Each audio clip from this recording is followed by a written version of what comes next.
नमस्कार, मैं जितेंद्र कुमार। स्वागत है आपका हमारे इस श्रेष्ठ के यूट्यूब मंच पे। दोस्तों, 18 जून की शाम राजनाथ सिंह, रक्षा मंत्री और भारतीय जनता पार्टी के पूर्व अध्यक्ष, उनके घर पर एनडीए गठबंधन की सहयोगी दल के नेताओं और बीजेपी के कुछ शीर्ष नेताओं की बैठक हुई। बाहर भले ही कुछ भी खबर न चला हो, लेकिन अंदर खाने एक खबर चलती है कि स्पीकर के पद को लेकर के चर्चा की गई कि आखिरकार स्पीकर के पद किसे दिया जाए, कौन नेता स्पीकर बने, किसे प्रोटेम स्पीकर बनाया जाए और किसको डिप्टी स्पीकर का पद दिया जाए। यानी संसदीय व्यवस्था के भीतर जो पहले से परंपरा चली आ रही है, उस परंपरा के भीतर जब भी डिप्टी स्पीकर का पद दिया जाता है तो विपक्षी दलों को दिया जाता है। और ऐसे में स्पीकर जो आमतौर पर एक दल की सरकार अगर होती है तो सत्ताधारी दल के पास जाता है।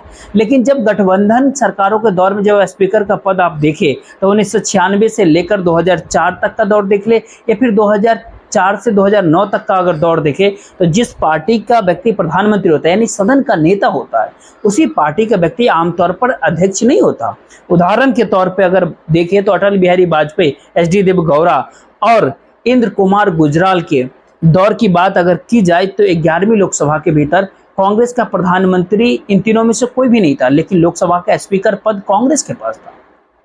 1998 से 2004 के बीच की अटल बिहारी वाजपेयी की सरकार की बात अगर करें तो पहले टीडीपी के नेता जीएम शिवाल ओगी और उसके बाद शिवसेना के नेता मनोहर जोशी स्पीकर रहे।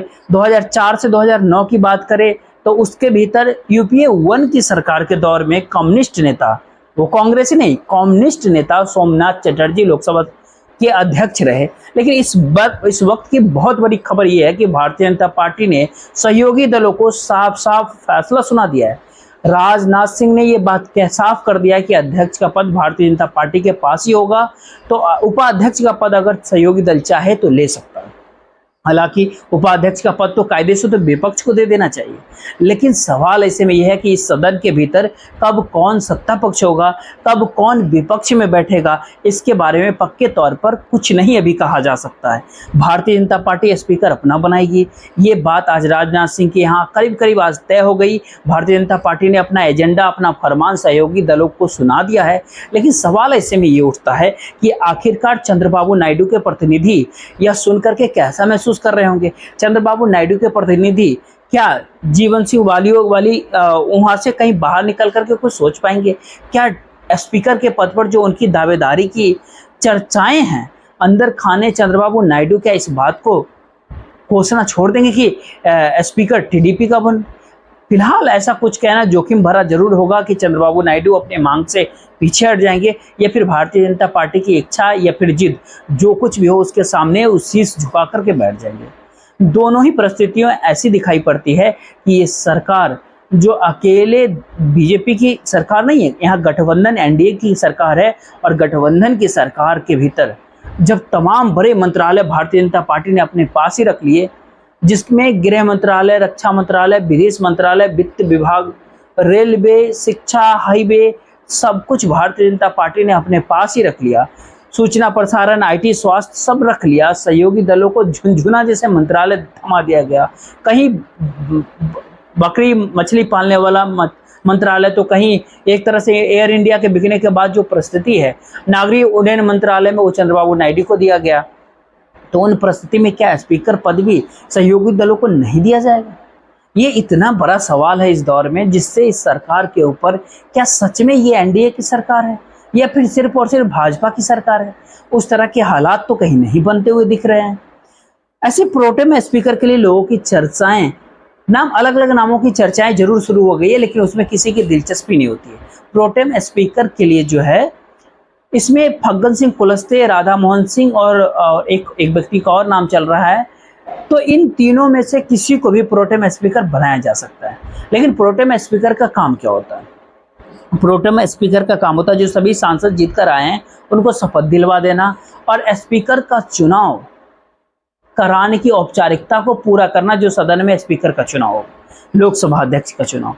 लेकिन लोकसभा स्पीकर का चुनाव कराने के बाद उनकी भूमिका जब कम होती है तो जो स्पीकर बनने वाले हैं उस स्पीकर को लेकर के भारतीय जनता पार्टी नाम का खुलासा क्यों नहीं कर रही?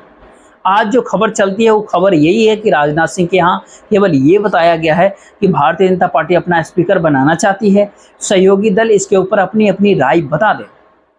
ये नहीं क्लियर किया गया कि किसको स्पीकर बनाया जाएगा। लेकिन कल आपने सुना कि किस प्रकार से भारतीय जनता पार्टी के मौजूदा अध्यक्ष जेपी नड्डा और गृह मंत्री अमित शाह पूर्व लोकसभा यानी 17वीं लोकसभा के अध्यक्ष रहे ओम बिरला के आवास पर उनसे मिलने पहुंचे थे। तो आखिरकार क्या ओम बिरला को कंटिन्यू किया जाएगा या फिर ओम बिरला को कोई और जिम्मेदारी दी जाएगी, मसलन राजस्थान के भीतर या फिर भारतीय जनता पार्टी के संगठन में? ये चर्चाएं बहुत अहम है। स्पीकर पद के लिए एक नाम डी पुरंदेश्वरी का सामने नाम आता है, लेकिन उसमें संभावना ये जताई जाती है कि भारतीय जनता पार्टी चंद्रबाबू नायडू के डिमांड को छोटा करने के लिए क्या उनको अध्यक्ष बना देगी। लेकिन मत भूलिए कि वो चंद्रबाबू नायडू की साली हैं, चंद्रबाबू नायडू उनके जीजा हैं। और दूसरी बड़ी बात कि वो कांग्रेस सरकार में भी रही हैं, मनमोहन सिंह सरकार में मानव संसाधन विकास विभाग में भी राज्य मंत्री रही है। तो उनको ऐसे में लॉयल्टी के, निष्ठा के पैरामीटर के ऊपर भारतीय जनता पार्टी का मौजूदा नेतृत्व उस तरीके से देखने को तैयार नहीं है। तीसरा नाम राधा मोहन सिंह का भी नाम आ रहा है। बिहार के सांसद है, पूर्वी चंपारण से, 7वीं बार वो जीत करके आए हैं। लेकिन दिक्कत की बात यह है कि एक दल की सरकार नहीं है।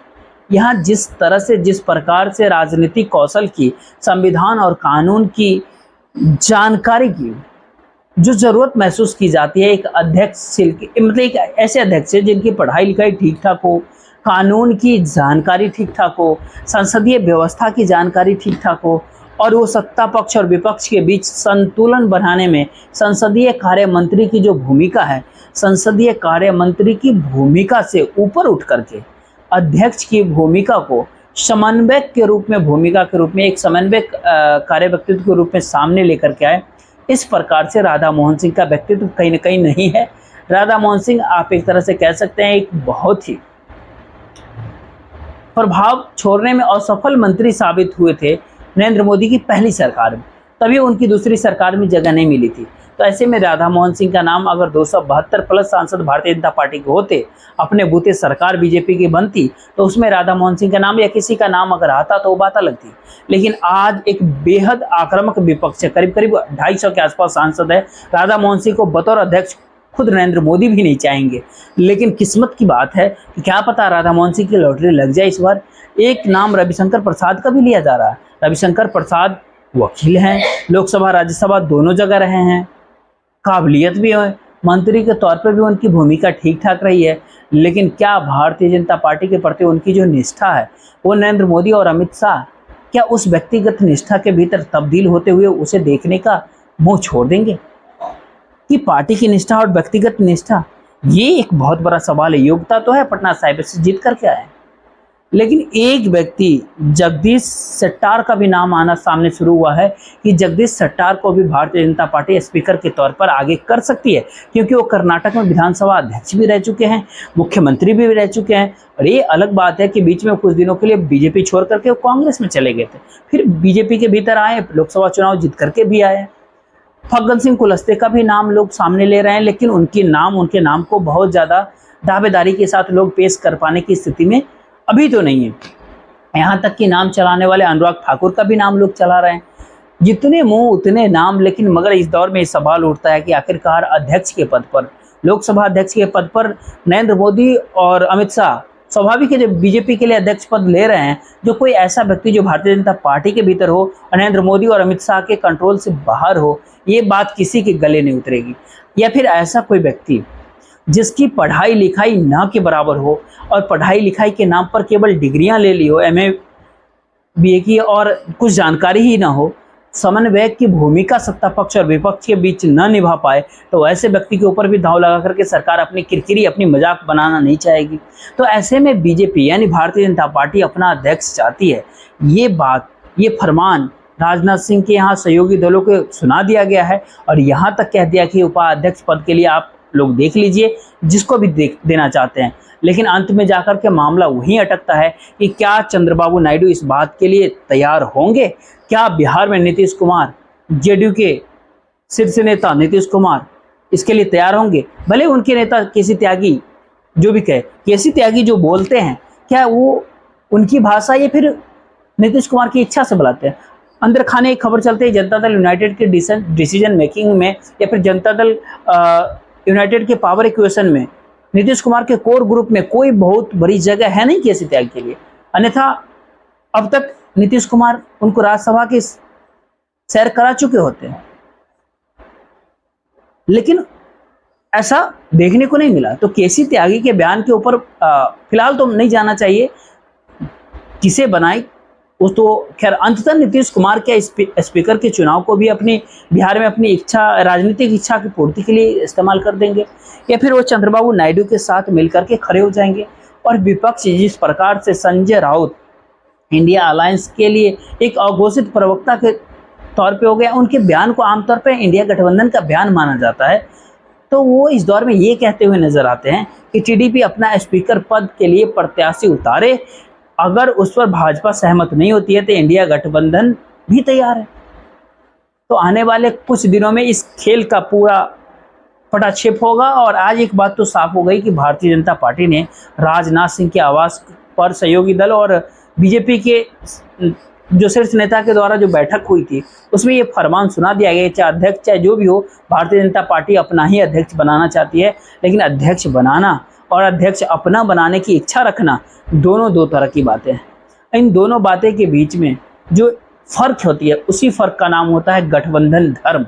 और गठबंधन धर्म अगर होता तो इस प्रकार की इच्छा प्रकट नहीं की जाती, इस प्रकार का फरमान नहीं सुनाया जाता कि प्रधानमंत्री भी बीजेपी का ही हो, गृह मंत्री, रक्षा मंत्री, वित्त मंत्री, विदेश मंत्री, शिक्षा मंत्री, रेल मंत्री, सूचना प्रसारण मंत्री, स्वास्थ्य मंत्री, सड़क परिवहन मंत्री, सब के सब भाजपा के।